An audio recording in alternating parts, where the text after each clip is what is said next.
안녕하세요. 오늘도 사연살롱을 찾아주셔서 감사합니다. 저는 눈에 넣어도 아프지 않을 손주 손녀가 무려 6이나 있는 70대 할머니입니다. 이 정도 나이를 먹다 보니 인생사가 전부 인생 무상, 그렇게 좋을 것도 나쁠 것도 없다는 생각을 절로 하게 되는데요. 그럼에도 불구하고 저는 제가 언제 이렇게 나이를 먹었나 70년 제 인생이 순식간처럼 느껴지곤 합니다. 어릴 때는 지독한 가난이 싫어 그렇게도 빨리 어른이 되고 싶었는데 역시 인생은 지나고 보면 그때가 얼마나 좋은 시절이었는지 알게 되는 것 같아요. 저는 고생을 하도 많이 해서 나중에 늙더라도 젊은 날을 그리워하지 않을 거라 장담했는데 막상 나이가 들고 보니 그런 것도 아니더군요. 전혀 아깝지도 않고 아름답지도 않은 초라한 인생일 줄 알았던 제 인생은 이 나이가 되어 돌아보니 참 가엾고 애틋한 인생이었거든요. 어려운 환경 속에서도 장녀로 또 가장으로 씩씩하게 잘 살았고 또 부모님이 사랑과 동생들을 아꼈던 제 마음이 너무 예뻤던 젊은 날의 저는 이제 그리운 과거 속에만 존재하게 되었어요. 그러니 제가 할 수 있는 건 그리워하고 또 자랑스러워할 일밖에 없는데 그런 제 파란만장한 인생 속에는 결코 빼놓을 수 없는 귀인이 계십니다. 오늘은 그분과 저의 이야기를 해보고 싶어 쉽지 않지만 이렇게 사연을 쓰게 되었는데 부디 제 긴 이야기를 끝까지 함께 해주십사 부탁드리고 싶네요. 저는 앞서 말씀드렸듯 가난한 집에서 태어났어요. 그리고 일남 이녀 중 장녀였는데 원래 장녀는 살림 미천이라고 가난한 집 장녀는 그 책임이 어릴 때부터 막중했어요. 거기에 엄마도 없이 몸이 불편한 아버지 밑에서 자랐기 때문에 더 많은 일들이 주어졌는데요. 그렇다고 아버지가 처음부터 몸이 불편하셨던 건 아니었어요. 고된 노동일을 하시다가 사고를 당하셔서 불행 중 다행으로 목숨을 건지고 다리 한쪽에 장애를 갖게 되셨죠. 그리고 엄마는 아버지의 몸이 망가져 더는 일을 예전처럼 하지 못하게 되니 그 길로 저희 셋을 두고 집을 나가버리셨는데 돌아온 건 이혼 서류뿐이었어요. 미안하다 뭐 그런 편지나 전해오는 말 따윈 없었죠. 그리고 아버지는 마치 예상이라도 하셨다는 듯 아무 말 없이 엄마가 원하는 대로 이혼 서류를 작성해 보내줬고 그 길로 저희 3남매는 엄마 없이 아버지와 지내게 되었어요. 그땐 참 저도 많이 어렸는데 막막하고 무섭기만 하더군요. 엄마라도 있으면 그래도 의지할 수 있을 것 같았는데 이젠 의지할 사람 몸이 불편한 아버지밖에 없으니 우리는 어떻게 되는 건가 늘 밤마다 마음을 졸여야 했어요. 제 생각엔 아버지가 저희 셋을 감당할 수 없어 저희를 뿔뿔이 나눠 다른 친척들에게 부탁할 것만 같았거든요. 하지만 다행히 그럴 일은 없었는데 대신 아버지가 많이 힘들어 하셨는데요. 일을 해도 돈을 못 받는 일이 많았고 질이 나쁜 사람들에게 휘말려 돈을 뜯길 때도 있었어요. 다른 사람들한테는 쉬운 것들이 저희한테는 어려운 일이 부지기수였죠. 게다가 저희 막내 동생은 남자아이인데 태어날 때부터 선천적으로 심장에 문제가 있었고 수술을 하지 않으면 얼마 못 산다는 말까지 들어야 했는데 아버지는 차마 자식을 포기할 수 없었죠. 그때는 어쩔 수 없는 남아 선호사상이 깊던 때라 계집애가 아니고 사내아를 더더욱 잃고 싶지 않으셨을 거예요. 그래서 막내 동생은 무려 큰 수술을 2번이나 받았죠. 가뜩이나 가난한 살림이 나아질 턱이 없었죠. 나중에는 아버지는 일수라는 고리비까지 지쳤는데 저는 그 소리를 듣고 심장이 쿵 내려앉는 것 같았어요. 그 일수 아주머니가 동네에서 엄청 악독하기로 유명한 사람이었거든요. 오죽하면 깡패나 건달보다도 그 아줌마가 더 악랄하다는 소리까지 있었는데 그 아주머니한테 돈을 빌리고 하루라도 이자가 밀리면 그날부로 그 집엔 하루도 빠지지 않고 무서운 일이 벌어진다고 했어요. 그 집에 사는 애 어른 할 것 없이 돈을 갚을 때까지 괴롭히는 건 물론이고 돈을 받아내기 위해서는 수단과 방법도 가리지 않는다고 했는데 들리는 소문에는 그 집 애를 데려다 어디 섬 같은 곳에 판다는 소리까지 있었어요. 저는 그 소문을 들었을 때는 손이 바들바들 떨렸는데 그래서 저희 동네엔 귀신보다도 그 일수 아줌마가 더 공포의 대상이었어요. 그런데 그 아줌마의 돈을 우리 아버지가 빌렸다니 저는 불안에 미칠 것만 같았는데 당시 제 나이가 13살이었습니다. 그 일수 아주머니는 남편이 죽고 나온 돈으로 일수를 시작해 혼자 돈 세는 재미에 빠져 산다고 했어요. 애도 없었는지 혼자 대저택에서 산다고 했는데 그래서 인정이라고는 하나도 없는 악독한 사람이라고 했죠. 아무리 사정을 말하고 애걸복걸해도 그 아줌마 앞에서는 소용이 없다고 했으니까요. 그래서 혹시라도 아버지가 그 아주머니의 돈을 갚지 못해 저희 집에도 무서운 일이 벌어질까 저는 두려웠는데 저도 한번 그런 모습을 본 적이 있었거든요. 어린 제 눈에 다 큰 어른이 그 일수 아줌마에게 손까지 비비면서 잘못했다고 하고 그 아이들은 울고 하는 모습을 봤는데 그걸 봤기 때문에 더 무서웠어요. 그때 어린 마음에 저는 아버지가 행여라도 그 아줌마 돈을 빌리지 않았으면 좋겠다고 생각했는데요. 동생의 2번째 수술을 받던 날 아버지는 결국 그 일수 아주머니에게 큰 돈을 빌리고 마셨어요. 그리고는 아버지가 저에게 걱정 마. 아버지가 어떡하든 그 돈은 잘 갚을 거니까. 대신 네가 언니고 누나니까 동생들 잘 돌봐야 한다. 라며 제 걱정을 덜어주셨는데 어쩐지 저는 계속 불안하기만 했죠. 학교에 가도 공부가 머리에 들어오지 않았고 동생들을 보고 있을 때도 제 머릿속은 온통 그 생각뿐이었는데 저는 그때부터 악몽을 자주 꾸게 되었어요. 꿈의 내용은 늘 똑같았는데 아버지가 그 아주머니에게 돈을 갚지 못해 빌고 저희 남매는 그 아주머니 손에 붙잡혀 어디론가 팔려가면서 꿈을 깼는데 늘 저는 그게 꿈이라 다행이라고 안도하곤 했어요. 그러다 그때는 전혀 꿈이 아닌 현실에서도 같은 모습을 보게 되었는데 제가 학교에서 동생들을 데리고 집에 오는 길이었죠. 집 앞에서 그 아주머니에게 무릎을 꿇고 있는 아버지를 보게 된 거예요. 저든 또 꿈인가? 제 볼을 힘껏 꼬집어 봤는데 너무 아팠고 아버지의 간절한 목소리가 똑똑히 들렸죠. 그건 꿈이 아니고 현실이었어요. 사장님, 정말 죄송합니다. 제가 무슨 일이 있어도 다음 달에 밀린 이자까지 해서 갚을게요. 제발 저 좀 살려주세요. 저희 집에 어린아이가 3이나 있습니다. 사장님, 제발. 아버지는 정말이지 손이 발이 되도록 그 아주머니 앞에서 빌고 또 비셨어요.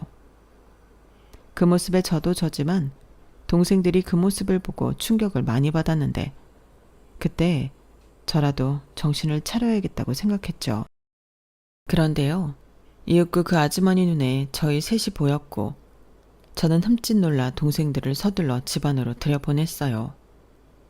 행여 저희를 보고 그 아주머니가 딴 마음을 품을까 무서웠는데 만약 그렇게 된다면 저는 동생들을 지키고 저만 팔려가겠다 마음을 독하게 먹었죠. 그리고 저도 그 아주머니를 못 본 척 집 안으로 들어가려는 순간 예, 너 여기 좀 와봐라 하며 저를 부르는 듯한 아주머니 목소리가 들렸고 저는 겉으로 표현하지 않으려 애를 썼지만 제 온몸은 발발 떨렸어요. 그러자 저희 아버지가 다급히 왜 애를 부르냐고 자기한테 말하라고 하시며 저더러 그냥 들어가라 소리를 지르셨는데요. 그러니 저는 들어가지도 나가지도 못했어요. 그러자 제 뒤통수에 대고 그 아주머니가 예, 너 내가 여기 왜 왔는지 아니 모르니?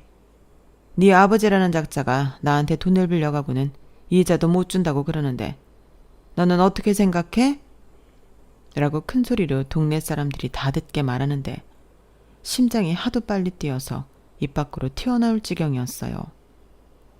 하지만 또 한편으로는 우리 아버지가 일부러 그러는 것도 아닌데 그 아주머니가 너무하다는 생각이 들었고, 그래서 저도 모르게 무슨 용기가 났는지 그 아주머니에 다가가 이렇게 따지듯 말했어요. 저기 사장님, 저희 아버지가 일부러 그러는 게 아니에요. 보세요. 저희 아버지가 사고를 당해 몸이 불편하신데 동생 수술비 때문에 어쩔 수 없이 사장님 돈을 쓴 거라고요. 그래서 뭐 그게 나랑 상관 있니? 아님 너희한테 그런 딱한 사장이 있으니까 나더러 그 돈을 포기하라는 거야? 네가 아주 내 돈을 우습게 하는구나. 애나 애비나 왜 사람들이 그 모양이야? 사람들은 말이 다 똑같아. 자기들 돈 필요할 때는 잘 갚겠다고 빌려가 놓고 이렇게 얼굴색을 바꾸거든? 그럼 나는 왜 돈 빌려주고 욕을 먹어야지? 너는 이게 이상하다는 생각이 안 들어? 그거야. 사장님, 애 붙잡고 무슨 말을 하세요? 저랑 얘기하세요. 그쪽이랑 얘기가 안 되니까 이러는 거잖아. 왜? 자식 앞에서 그러고 있으니 창피해? 창피한 건 아나 보네. 그러게, 내가 분명 말했지. 내 돈은 목구멍에 칼이 들어와도 제 날짜에 갚아야 한다고. 내가 몇 번을 말했어? 죄송합니다. 제가 받을 돈이 있는데 그 돈을 못 받아서 본의 아니가 이렇게 됐어요. 그 돈만 받으면 그건 댁사정이지. 나랑 그게 무슨 상관이야? 그리고 그 돈 못 받으면 그때 뭐? 사장님 그만하세요. 저희 아버지한테 왜 그러세요? 제가 갚을게요. 그러면 되잖아요. 뭐? 네가 갚는다고? 네가 무슨 수로? 네 아버지가 빌려간 돈을 갚아? 허락만 해주신다면 제가 사모님 집에 들어가서 식모살이 하겠습니다. 그럼 제 월급에서 저희 아버지 빚 까세요. 너 아주 웃기는 애구나. 내가 왜 너를 내 집에 식모로 데리고 살아? 우리 집에는 벌써 일해주는 아줌마가 있어. 제가 그 아줌마보다 돈 조금만 받을게요. 대신 일은 더 많이 할 테니. 그럼 사장님한테도 손해는 아니잖아요. 순정아, 무슨 짓이야? 네가 왜 식모를 살아? 아니에요, 사장님. 제가 갚겠습니다. 조금만 말미를 주시면 제가 꼭 갚겠습니다. 내가 그 말만 하루에도 100번은 넘게 들어. 오히려 믿음이 안 가는 댁보다는 싹수가 노란 댁딸이 낫네. 그래서 지금 네 말을 정리해보자면 내가 지금 쓰는 돈보다 적게 내고 너를 내 집에서 부릴 수 있다 이거냐? 네. 저 동생이 둘이나 있어서 집안일도 잘하고 밥도 곧잘해요. 사장님 입장에서는 남는 장사 하시는 거라니까요. 요놈 봐라. 너 아주 대단한 애구나. 하지만 배짱이 있어 좋다. 그래, 그럼 이렇게 하자. 대신 시간이 얼마나 걸리든 너는 네 아버지가 빌린 돈 다 갚기 전에는 절대 내 집에서 나갈 수 없다. 물론이죠. 대신 저한테 시간을 조금만 주세요. 제가 6학년인데 졸업은 하고 싶거든요. 뭐야? 이 와중에 내가 네 졸업까지 신경을 써줘야 하는 거야? 야, 됐다 그래. 사장님 입장에서도 그게 낫죠. 빚 대신 어린애 학교도 안 보내고 식모 살게 한다고 소문나면 사장님 위신만 더 나빠지실걸요? 그럼 사장님한테도 다른 사람들이 돈도 안 빌릴 거예요. 위신이라 나는 그런 거 상관없는데. 나도 눈 있고 귀 있어서 다 알아. 사람들이 나를 어떻게 생각하고 부르는지. 그런데 나는 빌려준 내 돈 받는 게 더 중요하거든. 그런 건 중요하지 않아. 그럼 이렇게 부탁드릴게요. 제가 아까워서 그래요. 조금 있으면 졸업인데 졸업도 못하고 어른이 되면 저는 학교도 하나 안 나온 사람이 되는 거잖아요. 대신 졸업하기 전까지는 왔다 갔다 하면서 일할게요. 돈도 안 받고요. 뭐? 돈도 안 받고 일을 하겠다고? 야, 그거 참 듣기 좋은 말이구나. 그래, 좋다. 그럼 졸업하기 전까지는 네가 말한 대로 돈 한 푼 안 받고 왔다 갔다 내 집에서 일하고 졸업하면 그날로 내 집으로 들어와 식모살이 하는 거다. 일수 아주머니는 저를 공짜로 부릴 생각에 신이 나서 그 길로 룰루랄라 발걸음을 돌리셨어요. 그러자 저희 아버지는 왜 그런 짓을 했냐고 저를 붙잡고 눈물을 흘리셨는데, 저는 사실 제가 식모 살 줄은 몰랐지만 국민학교를 졸업하면 일을 해야겠다고 생각하고 있었어요. 밑에 동생이 둘이나 있고 아버지는 몸이 불편하니 저라도 일을 빨리 시작해야 한다고 생각했죠. 그런데 얼떨결에 저는 취직을 하게 된 셈이었고 저는 그렇게 학교와 일수 아주머니 집으로 가며 고된 생활을 시작하게 되었는데요. 처음 일수 아주머니 집 대문 안을 들어가던 날을 저는 잊지 못합니다. 듣기에 으리으리한 대저택이라는 건 알고 있었는데 정말 입이 떡 벌어질 정도로 으리으리하더군요. 그리고 그땐 일하는 아주머니가 계셨는데 저한테 일을 가르쳐 주신다고 하셨어요. 어차피 너는 졸업 전까지 공짜잖아. 그러니까 하루라도 더 빨리 일 배워라. 그래야 내가 돈이 굳지. 이렇게 말씀하셨는데 저는 무조건 일을 잘 해야 한다는 생각밖에 없었죠. 혹시라도 제가 일을 못해 아주머니 눈밖에 난다면 우리 아버지 빚은 없어지는 게 아니라 더 늘어나는 것일 테니까요. 그러니 그 책임감이 제 작은 어깨를 짓눌렀는데 다행히 일은 평소 하던 가락이 있어 금방 익힐 수 있었답니다. 저에게 일을 가르쳐주던 아주머니도 네가 일머리가 있구나. 손끝도 아주 야무지고 이만하면 된 것 같다 라고 하셨는데 그렇게 아주머니는 그 큰 집을 저에게 맡기고 일을 그만두셨죠. 당시 저는 그 아주머니가 저 때문에 잘렸다고 생각했기에 죄송한 마음이 있었는데 그 마음을 차마 전할 수가 없었어요. 제 코가 석자라서요. 그리고 이제 저 혼자 남아 그 큰 집 일을 도맡아 하게 되었을 때는 솔직히 막막하기만 했는데요. 큰 소리는 쳐놨지만 뭐부터 어떻게 해야 할지 모르겠더라고요.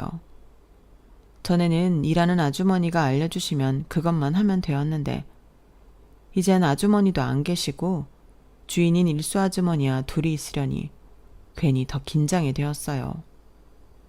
그런데 제 걱정과 달리 일수 아주머니, 아니 사장님은 오히려 저에게 별 말씀을 하지 않으셨어요. 제가 식사로 거창하게는 못하고 김치찌개랑 계란 후라이 정도만 해드렸는데 아무 소리하지 않고 그걸 다 드시더라고요. 그리고 한 3일째 되던 날이었나? 네가 은근히 손이 좀 큰 것 같다. 양이 너무 많아. 그렇다고 남기면 버려야 하지 않니? 양을 좀 줄여라. 그리고 오늘부터는 식사를 하나만 차리지 말고 2사람 먹게 차려. 너도 집에 가면 밥 먹기 늦은 시간이지 않니? 먹고 가라.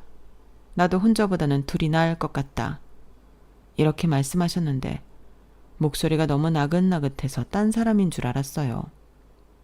그러고 보니 집안에서는 사장님이 큰 소리 치는 걸 본 적이 없었는데 의외다라고 생각했죠. 하지만 그건 의외가 아니었어요. 사장님은 집에 계실 때는 늘 조용히 음악을 듣고 책도 보고 그림도 그리며 혼자만의 시간을 보내셨는데 나갔다 오시면 진이 빠지셔서 한참 동안 방에 누워 계셨거든요. 전에 옆집 할머니한테 들었는데 사람은 자기 적성에 맞지 않은 일을 하면 낮아빠진다고 하셨어요. 사장님을 볼 때면 그 할머니 말씀이 떠오르곤 했는데 솔직히 좀 혼동스러웠죠. 왜냐하면 그 이후에 저보다 먼저 일하시던 아주머니가 사실은 잘린 게 아니라는 사실을 듣게 되었는데요. 아주머니에겐 시집간 딸이 있었대요. 그런데 그 딸이 시집가서 남편한테 맞고 힘들게 산다며 아무래도 당신이 내려가 딸을 데려와야 할 것 같다고 미리부터 그만둬야 할 것 같다고 하셨다 하더라고요. 그러자 사장님이 그러라고 하면서 퇴직금도 거하게 챙겨주시고 어디에 전화를 하더니 그 남편이라는 사람도 그 지역에서는 발도 못 붙이게 딴 데로 보내버리셨다는데 그 말을 들었을 때는 진짜 혼란스러웠어요. 확실히 그런 얘기를 듣고 보니 사장님이 다른 사람처럼 보이기 시작했는데 그리고 이윽고 제가 졸업을 하고 사장님 집으로 아예 들어가게 되었을 때는 기대도 하지 않던 일들이 벌어졌죠. 아니 글쎄 식모살이하러 온 저에게 방을 만들어주신 거예요. 말씀으로는 남는 방이 많아서 그냥 줬다고 하는데 가구부터 창문에 건 커튼까지 신경을 쓰신 티가 팍팍 나더라고요. 그리고 첫날부터 저에게 급여라며 돈을 주시기도 하셨는데요. 제가 아직 정식으로 돈을 받기는 일렀을 때라 저는 사장님을 멀뚱멀뚱하게 쳐다만 봤어요. 받아라. 그래도 어떻게 사람이 일을 했는데 돈도 못 받니? 나 그렇게 막 나가는 사람 아니다. 너 왔다 갔다 여기서 일한 값이야. 너는 안 줘도 된다고 했지만 네가 일을 곧잘 해서 주는 거다. 뭐 해? 받지 않고. 그리고 그 돈에서는 네 아버지 빚은 안 깠으니 그런 줄 알아라. 사장님은 그렇게 말씀하시고는 돈 봉투를 바닥에 그냥 내려놓고 가시더라고요. 그 돈을 보는 순간 기분이 정말 이상했는데 그게 제가 남한테 받은 첫 월급이라 그랬던 것 같아요. 그리고 저는 그 돈을 고스란히 저희 아버지한테 드렸는데 아버지는 받기 싫다고 하셨죠. 돈 앞에서 체면이 뭐가 중요해. 우리 돈 필요하잖아. 나는 사장님이 잘해주셔. 거기 있으면 밥도 배부르게 먹고 나름 좋아. 내 방도 있다니까. 그니까 이 돈 받아 아버지. 은숙이랑 진원이 오면 이걸로 간만에 외식도 하고 그래. 내가 앞으로 월급 받으면 아버지 빚도 까고 다 가지고 올게. 저는 그때부터 마음은 이미 가장이었어요.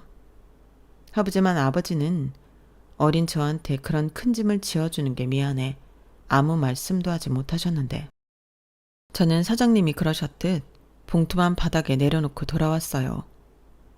그 후 저의 본격적인 식모 생활이 시작되었는데 참 신기했죠. 처음엔 그저 나 혼자 이 큰 집을 어떻게 관리할까 그랬는데 하루 종일 그 집에서 쓸고 닦고 빨고 하다 보니 어느덧 일이 속에 익었어요. 막말로 어지르는 사람도 없으니 한번 치워놓으면 매일매일 치울 필요는 없었는데 다만 사장님이 먹는 거에는 좀 예민하셔서 재료도 그렇고 양도 그렇게 신경을 좀 써야 했어요.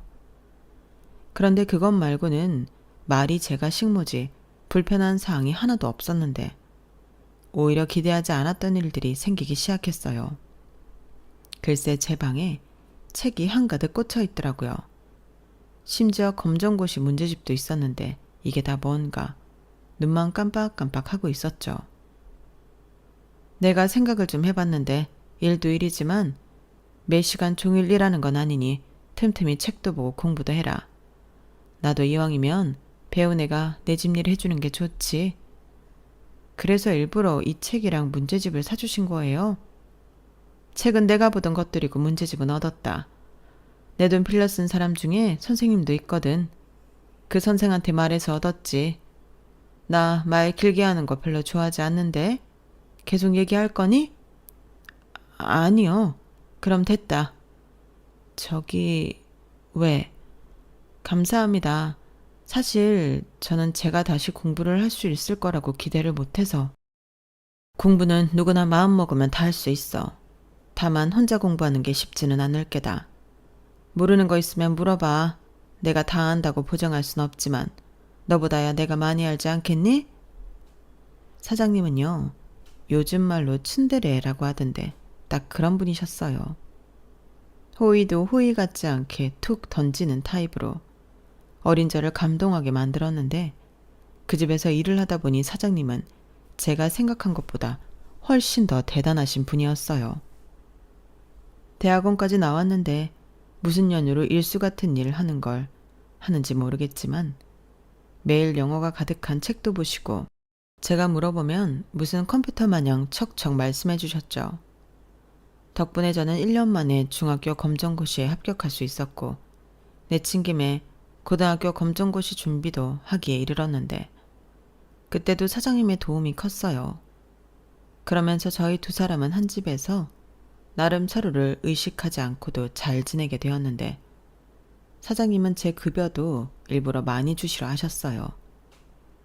사장님, 돈이 지난달보다 더 많이 들었는데요. 그래? 내가 실수를 했나? 그래도 귀찮으니까 너 가져라. 또 니네 집에 쪼르르 가져갈 거지. 그러지 말고 네 목도 좀 챙겼다가 써. 네가 이번 달에 일을 많이 해서 내가 주는 보너스다. 사장님도 참, 그럼 그렇게 말씀하시지. 무슨 실수를 했다고 하세요. 너는 그냥 넘어가는 법을 좀 배울 필요가 있어. 어른은 말이야. 굳이 말하고 싶지 않을 때가 있거든. 그런 걸 다 하나하나 따지고 그러면 주고 싶은 마음도 사라진다. 헤이, 또 무슨 말씀을 그렇게 무섭게 해요. 저는 감사하다고 말하려고 그런 것뿐인데 감사는 무슨 네가 이래서 번 돈이야. 됐으니까 공부해라. 사장님은 그렇게 은근히 저를 도와주시며 저와 함께 하셨어요. 밥도 같이 먹고 비가 오거나 그런 날 다음에는 같이 마당에 나가 잡초도 뽑으며 나름 농담 따먹기도 하고 그랬는데요. 그러다 사장님의 과거를 조금씩 알게 되었죠. 사장님은 소문처럼 과부가 맞으셨어요. 그렇다고 남편분이 죽고 쫓겨나다시피 하셔서 혼자가 되셨는데 딸도 있었다고 하더라고요.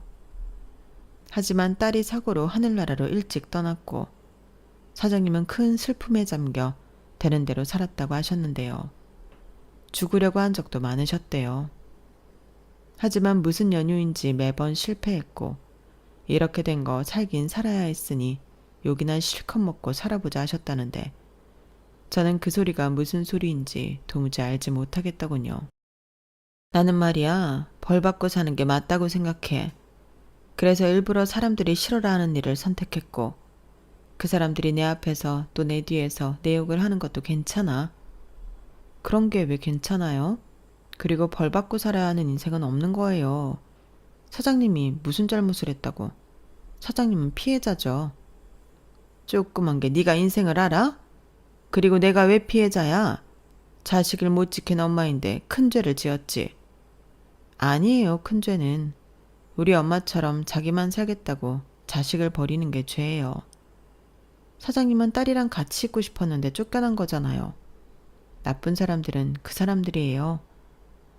저는 그 말을 하는데 저도 모르게 눈물이 나서 목이 메었어요. 엄마와 아버지가 이혼을 한 후 저는 엄마 생각을 최대한 하지 않으려고 했는데 제 안에는 그게 계속 상처로 남았다는 사실을 그때 알았죠. 그리고 그렇게 조금씩 저와 사장님은 서로가 가진 아픔을 공유하고 알게 되었는데 그때부터는 다른 사람들이 우리 사장님 욕을 하는 게 너무 밉고 싫더군요. 급기야 장을보다 쟤야, 제가 지금 지 아버지 빚 때문에 식모 살고 있잖아. 불쌍하지? 그 망할 옆했네. 정말 악독하지 않아? 돈 받아내겠다고 저 어린 걸 볼모로 잡고 있는 거잖아. 이런 말을 하는 아주머니도 봤는데 왜 그렇게 화가 나는지 저는 그때도 참지 못하고 이렇게 말했어요. 우리 사장님 악독하지 않으세요. 저한테 얼마나 잘해주시는데요. 그리고 식모살이도 제가 한다고 했어요. 저는요, 지금 아버지 빚도 갚고 돈도 벌어서 너무 좋거든요. 그러니까 저 불쌍하다고 하지 마시고 우리 사장님 욕하지 마세요. 돈 빌려가서 안 갚는 사람이 나쁜 거죠. 어머, 쟤 당돌한 것 좀 봐. 아니, 우리가 너한테 뭐라고 했니? 왜 쌍심지를 켜고 덤비는데? 막말로 우리가 네 엄마 흉을 봤냐? 좌우간 사실이 아니니까 하지 마시라고요. 별꼴이야 아주. 그 집에서 일을 하더니 애 머리가 어떻게 됐나 보네. 어린애 데려다 세뇌시키고 그러나? 아, 무서워. 진짜 아니라고요. 저는 그렇게 시장 사람들과 옥신각신할 때가 늘어났어요. 결국엔 그 시장을 가지 않고 조금 더 먼 곳으로 장을 보러 다니게 되었는데 사장님이 그걸 다 알고 계셔서 깜짝 놀란 일이 있었죠.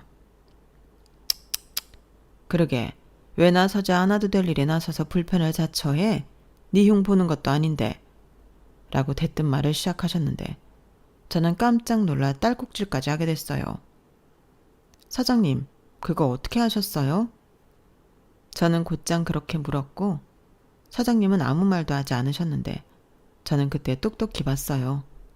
사장님이 씩 웃고 자리에서 일어나는 모습을요. 아마도 그동안 당신 편을 들고 다녔던 저에게 고마운 마음이 있으셨던 것 같은데 그렇게 저희 두 사람은 나이를 초월한 친구가 되었죠. 저는 사장님 덕에 아버지 빚도 모두 다 갚을 수 있어서 좋았고 동생들에게는 미안하지만 그 집에서 공부도 하고 좋은 방에서 혼자 지내는 것도 너무 좋았는데 그러다 제가 고등학교 검정고시를 합격하게 되었죠. 근 3년 만인가 그랬는데 저는 이만하면 됐다 만족했어요. 하지만 사장님은 여기까지 온 거 대학도 가봐. 물론 대학은 쉽지 않을 테지만 라며 저에게 대학 입시를 준비해보라고 하셨는데 솔직히 언감생심이었죠. 검정고시는 혼자 공부해서 합격하는 일이 종종 있어 특별한 일은 아니지만 대학 입시는 다르잖아요. 온종일 공부에만 매달려 있어도 떨어지는 경우가 더 많다고 하는데 제가 될 리가 없다고 생각했어요. 미리부터 포기하지 말고 하는 데까지 해보라고. 저녁 먹고 남는 시간 있잖아. 에이, 그걸로 어림도 없죠. 하루 종일 공부만 하는 사람도 많은데. 그런다고 대학 가는 거 아니거든. 공부는 효율이야. 하루 종일 책상 앞에 앉아 있는다고 그게 다 공부하는 거라 생각해? 그리고 붙으면 뭐해요. 저는 돈이 없잖아요. 사장님이 보내주실 거예요. 어머, 얘 좀 봐. 너 내가 처음에도 그렇게 생각했지만 싹수가 아주 노래. 누가 네 대학 등록금 내준대? 그것도 아니면서 왜 자꾸 저한테 바람을 넣으세요? 저는 고등학교 검정고시 합격한 걸로 만족하는데 왜 저 설레게 하시냐고요. 너 내 직업이 뭔지 까먹었어? 나한테 빌리면 되잖아. 와, 진짜 무섭다. 지금도 아버지 빚 까느라 힘든데 거기에 제 빚까지 같이 까라고요? 왜? 그건 싫어? 어차피 조금 있으면 네 아버지 빚은 다 갚잖아. 네가 나한테 대학 등록금 빌리면 너는 대학 가서 좋고 나는 너랑 계속 같이 살아 좋고 좋을 것 같은데? 너랑 나랑 같이 산 세월이 얼마니? 이제 와서 혼자 살 거 생각하면 좀 그래서. 그러니 생각을 좀 해봐. 이제 안 받을게. 어때? 파격적이지? 저는 사장님의 말이 정말로 파격적이라고 생각했어요. 이자를 안 받는다는 게 아니라 저랑 헤어지는 걸 두려워한다는 게 너무 파격적이더라고요. 그리고 그때부터는 저 역시도 아버지와 동생이 있는 집보다 사장님이 있는 집이 더 편했는데 그건 어쩔 수 없었어요. 어느덧 시간이 흘러 제가 저희 집에 산 시간보다 사장님 집에서 산 세월이 길어졌으니까요. 거기에 제 손으로 쓸고 닦고 관리를 다 하는데 정이 들지 않는다면 그게 더 이상한 일이죠. 그래서 그 부분은 아버지와 동생들이랑 상의를 좀 해봐야겠다고 마음을 먹었는데 아버지는 제가 하고 싶은 대로 하라고 하셨지만 동생들의 반발은 대단했어요. 마치 제가 돌아오고 싶지 않아서 일부러 그런다 생각하는 듯 했는데 특히 제 바로 아래 여동생이 문제였죠. 너 다시 말해봐. 내가 일부러 그런다고?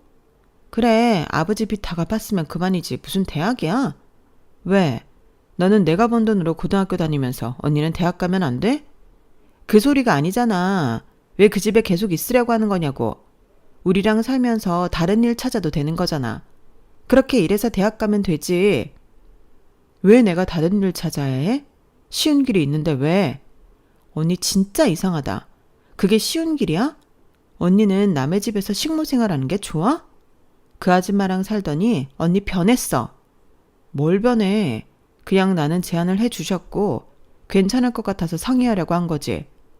사장님도 나랑 같이 생활한 시간이 길어서 갑자기 다른 사람 불러 일 시키는 것도 그렇고 다시 혼자 계시게 되니까. 지금 누굴 걱정해? 언니 가족은 우리야. 그 일수 아줌마가 아니고.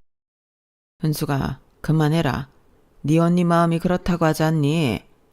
아빠는 네가 결정하면 그 결정에 따를 거니까 우리 신경 쓰지 말고 너 하고 싶은 대로 해. 그래도 그 사장님이 너를 힘들게 하진 않은 것 같아. 아빠는 내내 감사했다. 아버지, 진짜야. 사장님 진짜 좋은 사람이야. 사람들이 욕하는데 그 욕 들을 사람이 아니라고. 웃겨. 지금 누가 누구 편을 드는 거야? 나는 지금도 우리 아버지가 그 아줌마한테 빌고 있던 그 모습이 머릿속에서 떠나지 않아. 언니는 어떻게 그런 사람 편을 들 수 있어? 그건 순정아, 이제 그만 가라. 은숙이도 시간이 필요해. 그래 누나, 오늘은 너무 늦었고 바로 결정할 수 있는 일은 아닌 것 같아. 우리야 매일 누가 집에 돌아오길 기다렸잖아. 그래서 이제 곧 우리 네 식구 함께 살 수 있다고 생각했는데. 관두라고 해. 네 큰 누나 마음 변했어. 왜? 아주 그 집에 눌러 살지. 그렇게 데리고 있고 싶어 하면서 딸 하라고 하진 않디? 아마 딸 하라고 하면 냉큼 좋다고 할 거잖아. 야, 김은숙, 왜 찔려? 언니는 우리 집보다 그 부잣집이 좋은 거야. 자기가 식모라는 것도 있고 딸이라도 된 것처럼 착각하는 거라고. 저는 여동생의 말에 마음이 많이 아팠어요. 그리고 솔직히 찔리기도 했는데요. 사람 마음이 그렇긴 하더라고요. 좁고 허름한 그 집보다는 내 집이 아니더라도 사장님 집이 크고 좋았는데 사장님이 갖고 있는 물건 중에는 싸고 헛물건이 없었어요. 옷도 실크 같은 것들이 많아 빨래를 하면서도 늘 기분이 좋았는데 저는 인정하지 않았지만 내심 속으로 그 집에 계속 있고 싶었던 것 같아요.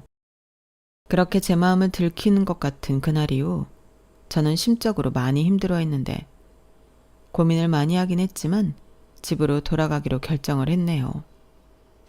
대학도 가보고 싶었고 사장님이랑 계속 같이 살고 싶기도 했는데 정말 그러면 제 진짜 가족과는 원수가 돼서 헤어져야 할 것 같았죠. 그리고 그 마음을 조심스럽게 제가 전하니 사장님도 그러라 하셨는데요. 퇴직금이라며 제법 큰 돈을 주시기도 하셨어요. 그러면서 혹시라도 생각나거나 뭐 필요한 거 있으면 언제든지 내 집에 와라. 그리고 나는 네가 여기에 안 살아도 대학은 갔으면 좋겠어. 대학 등록금은 내가 이자 안 받을 테니 나한테 빌려라. 라고 하셨는데 왜 눈물이 그렇게 하염없이 나는지 더 있다가는 그 집을 못 나올 것 같아서 저는 허리를 굽혀 인사하고 그 집을 도망치듯 나왔어요. 아마 모르긴 몰라도 그 큰 집에 혼자 남은 사장님도 제 마음과 똑같았을 것 같았는데 저는 어렴풋이 느끼고 있었거든요. 당신이 지키지 못한 그 딸을 생각하며 저한테 잘해주셨다는 걸요. 하지만 제 동생 말처럼 아무리 그렇다고 제가 그 딸이 될 수는 없었는데 저는 하루빨리 제 처지를 깨달아야 한다고 생각했어요. 그래서 그 이후엔 자격증 몇 개를 따서 취직을 했는데요. 그때 남편도 만나 연애도 하게 되었죠. 다행히 동생들과는 관계 회복을 해서 다시 잘 지내게 되었는데 아버지가 갑자기 아프기 시작하셨어요. 처음에는 괜찮다고 하시더니 병원은 가지 않고 약국에서 진통제만 사다 드셨는데 그러다 쓰러지셔서 구급차를 타고 병원에 가게 되었죠. 병명은 췌장암이었어요. 의사 선생님은 어두운 얼굴로 오래 버티지 못하실 것 같다며 저희 남매에게 마음의 준비를 하라 하셨는데 제 인생은 왜 계속 이럴까 하늘도 원망스러웠어요. 제가 뭘 그렇게 잘못했다고 제가 사는 세상만 이렇게 야박하게 만들어 놓으셨냐고 원망도 많이 했는데 아버지는 2달을 조금 넘기고 끝내 눈을 감고 마셨죠.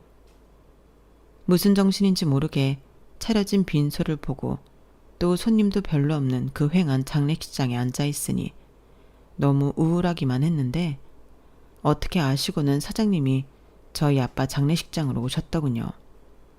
그러면서 저에게 얼굴이 많이 상했네. 밥은 먹고 있는 거야?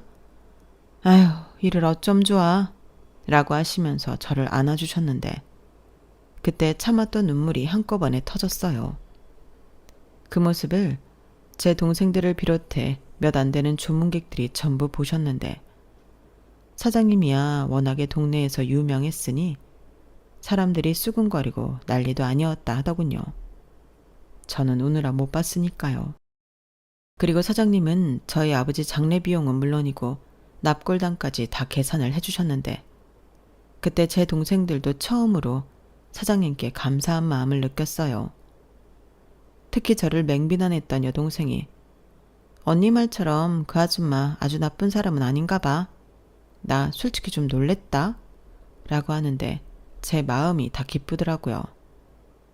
무슨 큰 오해가 풀어진 그런 기분이었는데 그럼에도 불구하고 다른 사람들은 그런 부분을 인정하고 싶어 하지 않았죠. 한번 돈을 빌리고 크게 되었던 사람들은 다시는 사장님에게 돈을 빌리지 않으셨는데 사장님은 하나도 서운해하지 않으셨어요. 오히려 이제 그 사람들 돈 무서운 것 좀 알 거다. 원래 남의 돈은 진짜 무서운 거야. 라고 기뻐하는 듯 보일 때가 있었는데요. 저는 사장님의 마음이 어떤 건지 진작부터 알고 있었어요.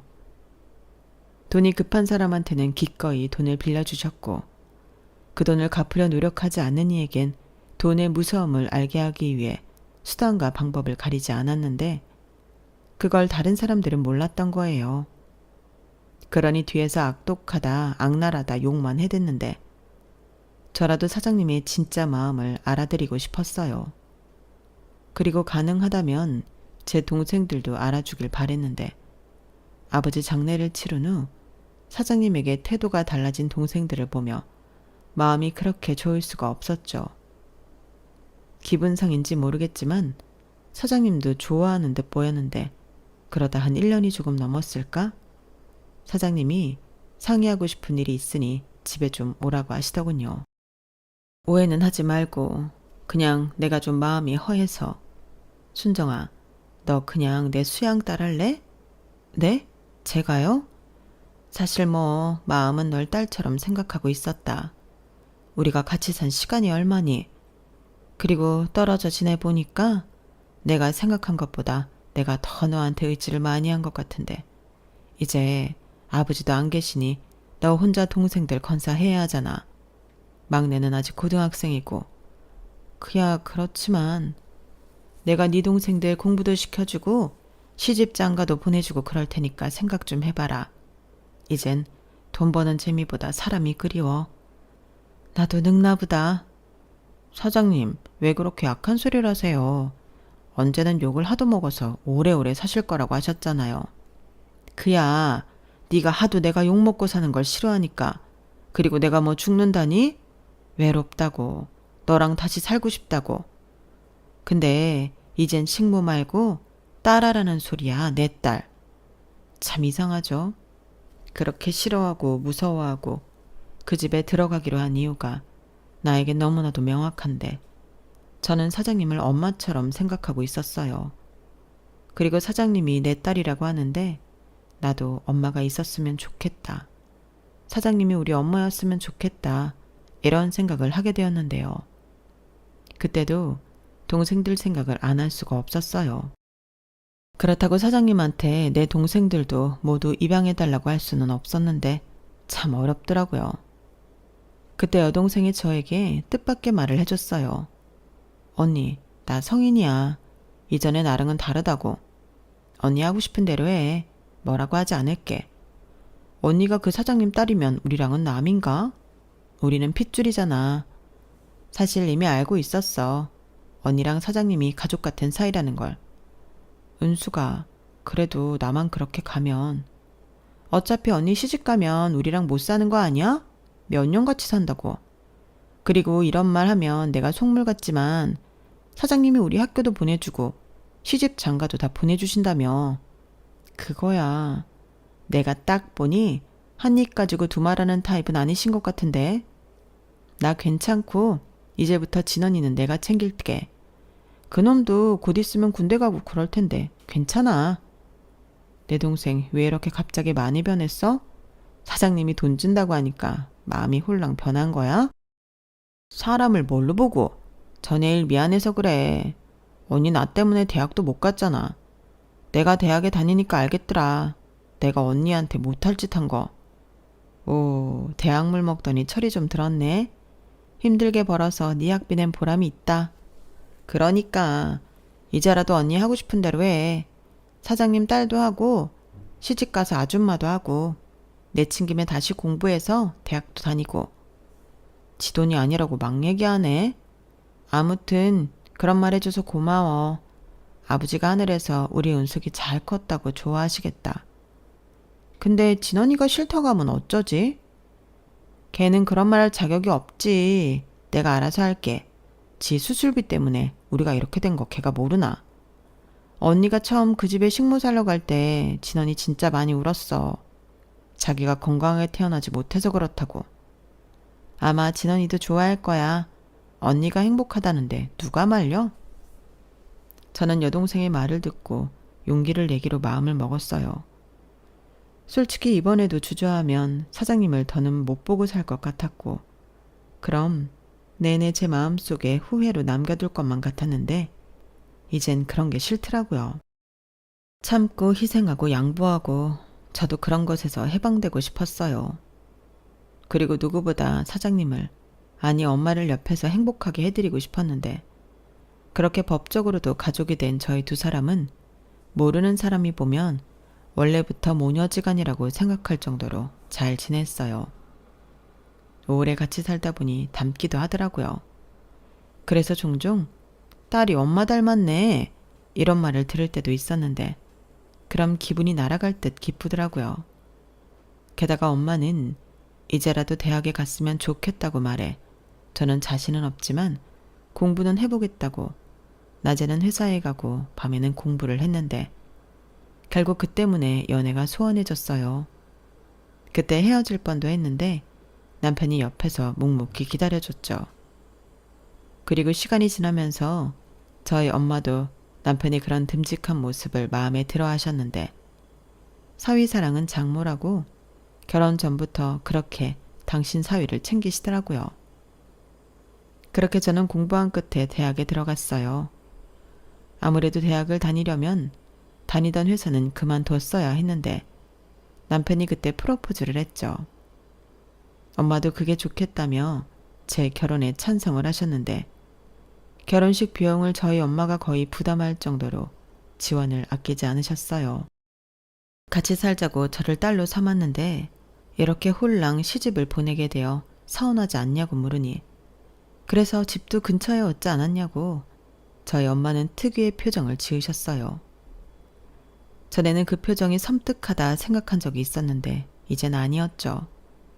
개구진 모습 같기도 하고 순수한 모습 같기도 해서 제가 좋아하는 얼굴인데 저희 엄마는 그렇게 멋지게 친정엄마의 역할을 아주 훌륭하게 하셨어요. 저는 2살 터울씩 아들 둘, 딸 하나를 낳았는데 아이들 모두 외할머니를 잘 따랐죠. 애들 눈에도 할머니가 박식하고 멋있다는 걸 알았는지 그렇게 주말이면 외갓집에 가겠다고 조르더라고요. 그리고 그렇게 친정이 된 그 집을 갈 때면 영락없는 할머니 모습으로 엄마가 버선발로 나와 아이들을 챙기셨는데요. 저는 제 인생에 그때가 가장 행복했답니다. 불행만 하던 제 인생이 그날은 반짝반짝 빛나는 것 같았는데 10년이란 세월은 정말 금방이었어요. 아버지 빚 갚는다고 보낸 10년도 금방이더니 제가 수양딸이 되어 보낸 10년도 금방이었죠. 그리고 시간은 야속하게 흘러 엄마가 노환으로 병원 신세를 오래 지시게 되었는데요. 저는 그때 제 손으로 모든 간병을 다 했답니다. 엄마는 사람 쓰면 된다고 하지 말라고 하셨지만 제가 하고 싶어 고집을 부렸어요. 그리고 그때는 제 동생들도 왕래하며 저처럼 엄마를 어머니 어머니 하고 부를 때였는데 저희 엄마는 약속대로 제 동생들의 뒷바라지도 모두 다 해주셨어요.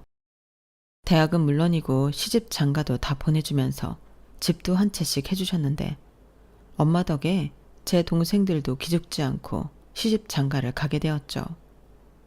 그땐 얼마나 제가 엄마에게 감사했는지 모르는데 그 도움을 직접적으로 받은 제 동생들은 더 했죠. 그 은혜를 자발적으로 갚으려 노력들을 많이 했거든요. 그 결과 저를 비롯한 저희 남매는 엄마와 사이가 돈독해지게 되었는데 엄마는 종종 저희 동생들까지 당신 자식이라고 칭하셨어요. 자식이 많이 생겨 행복하다고 하셨거든요. 그리고 임종이 임박했을 무렵에는 저더러 식모살이하겠다고 그 어린 나이에 나서줘서 고마웠다고 하셨는데요. 그러면서 제가 싹수가 노래서 다행이었다고 웃으셨어요. 그냥 저희 아버지한테 충격이나 받아서 돈이나 갚게 할 요량으로 저를 데리고 있었는데 오히려 당신이 아주 많은 걸 받게 되었다고 저희 아버지한테도 고마운 마음을 보이셨는데 그러고는 병상에 8년을 누워 계시다 따뜻한 봄이 오던 4월에 하늘의 별이 되셨죠. 그땐 어쩐지 눈물도 눈물이지만 엄마를 잘 보내드리고 싶다는 생각을 많이 했던 것 같아요. 심장 반쪽이 사라진 듯 아프기도 했지만 한편으로는 이제야 엄마가 하늘에 있는 진짜 딸을 만나러 가시겠구나 그런 생각이 들더라고요. 또한 저 역시 이번 생이 다하면 엄마와 아버지를 만날 수 있다고 생각하면 영원한 이별은 아니라고 생각했는데요. 그래서 제 마음이 마냥 슬프지만은 않았던 것 같아요. 그리고 지금 제 나이를 생각하면 이제 저 역시도 그럴 날이 멀지 않은 기분이 드는데요. 요즘 부쩍 제 남은 인생이 덤이라는 생각이 듭니다. 그런 생각을 하면 마음이 참 편해져요. 어차피 덤인데 아둥바둥 할 필요가 없으니까요. 지금도 제 옆에서 네 머리가 더 희니 내 머리가 더 희니 하는 남편이 있고 알아서 잘 크고 잘 살아주는 자식들이 있으니 매번 감사하다는 말이 절로 나오는 인생입니다. 특히 저희 집에 와서 뛰어노는 손주, 손녀를 보면 옛 생각도 나고 그렇게 흐뭇할 수가 없는데요. 참고로 저와 남편은 엄마가 살던 그 집에서 살고 있어요. 다른 건 몰라도 이 집에는 다시 돌아오고 싶었거든요. 제 어린 시절, 청춘, 뭐 그런 것도 있고 엄마와의 추억이 가득한 이 집에서 남은 여생을 잘 마무리하면 좋을 것 같아요. 남편도 마찬가지고요. 참 따뜻하고 좋은 사람인데 다음 생이라는 게 있다면 그때도 부부로 만나길 소원합니다. 글을 마무리하려고 하니 참 많은 생각과 감정이 스쳐 지나가네요. 덕분이라고 생각합니다.